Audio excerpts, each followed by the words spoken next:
নবী রাসূলদের জীবন ইতিহাসকে যাচাই করেন, অনুসন্ধান করেন, সেগুলো নিয়ে গবেষণা করেন, দেখতে পারবেন তাদের জীবনের পরতে পরতে তাওহীদ তো সবসময় ছিলই, তারা তাওহীদ প্রতিষ্ঠার জন্যই দুনিয়াতে এসেছেন।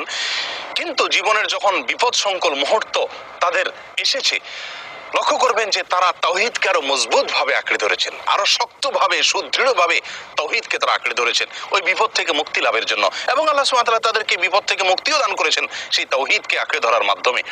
আমাদের নবী সাল্লাল্লাহু আলাইহি সাল্লামের জীবন ইতিহাস যদি আপনি দেখেন, দেখতে পাবেন যে তিনি মক্কা থেকে হিজরত করে যখন মদিনায় যাচ্ছিলেন, গর্তে আশ্রয় নিয়েছিলেন, পিছন থেকে ধাওয়া করছিল মক্কার মুশরিকরা, সঙ্গে ছিলেন আবু বকর সিদ্দিক রাদিয়াল্লাহু তাআলা আনহু, তিনি পেরেশান হচ্ছিলেন। আল্লাহ নবী সাল্লাল্লাহু আলাইহি সাল্লাম আবু বকরকে লক্ষ্য করে বলেছিলেন, লা তাহজান ইন্নাল্লাহা মা'ানা, তুমি কোনো টেনশন, চিন্তা, পেরেশান হবে না, টেনশন বা চিন্তা করবা না, কারণ আল্লাহ সুবহানাহু ওয়া তাআলা নিশ্চয়ই আমাদের সঙ্গে আছেন। অর্থাৎ বিপদের মুহূর্তে তাওহীদকে আরো মজবুত করছেন, আল্লাহকে একমাত্র রক্ষাকারী হিসাবে সাব্যস্ত করছেন, স্বীকারোক্তি দিচ্ছেন, মনের ভিতর সেটাকে শক্তি হিসাবে, বল হিসাবে সেটাকে স্থির করার চেষ্টা করছেন, উপস্থিত করার চেষ্টা করছেন, এবং সঙ্গীকে সান্ত্বনা দিচ্ছেন এবং তাকেও সাহস যোগাচ্ছেন তাওহীদের মাধ্যমে। আমরা যদি ইউনূস আলাইহিস সালামের জীবনকে লক্ষ্য করে দেখব, মাছের পেটে গিয়েও তিনি যখন জীবনের সবচেয়ে বড় বিপদে পড়েছেন, তখন তিনি তার প্রথম কথা ছিল লা ইলাহা ইল্লা আনত, আল্লাহ আপনি ছাড়া সত্য কোনো মাবুদ বা উপাস্য নেই। অর্থাৎ তাওহীদের স্বীকারোক্তি দিচ্ছেন বিপদের সবচেয়ে কঠিন, জীবনের সবচেয়ে কঠিন বিপদে।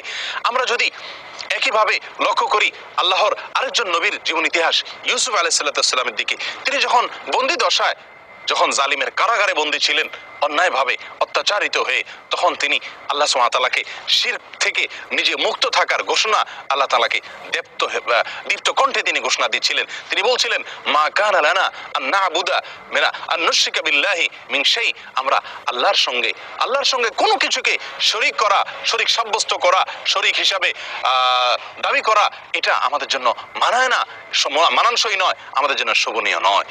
প্রিয় বন্ধুগণ, তাহলে আল্লাহর নবী ইউসুফ আলাইহিস সালাম বন্দী দশার বিপদে থেকেও তাওহীদকে মজবুত করেছিলেন, তাওহীদের স্বীকারোক্তি দিয়েছিলেন। বোঝা গেল তাওহীদেই মুক্তি। আর আমাদের জীবনের সিস্টেম বা পদ্ধতি যেন উল্টো, আমরা অন্য সময় শিরক যাই করি না করি, একটু বিপদ আসলেই খাজা বাবার কাছে চলে যাই, একটু বিপদ আসলেই মাজারে চলে যাই, মাজারে মানত করি। অর্থাৎ বিপদ আপদ আসলে যেন আমাদের শিরকের আরো জোয়ার শুরু হয়।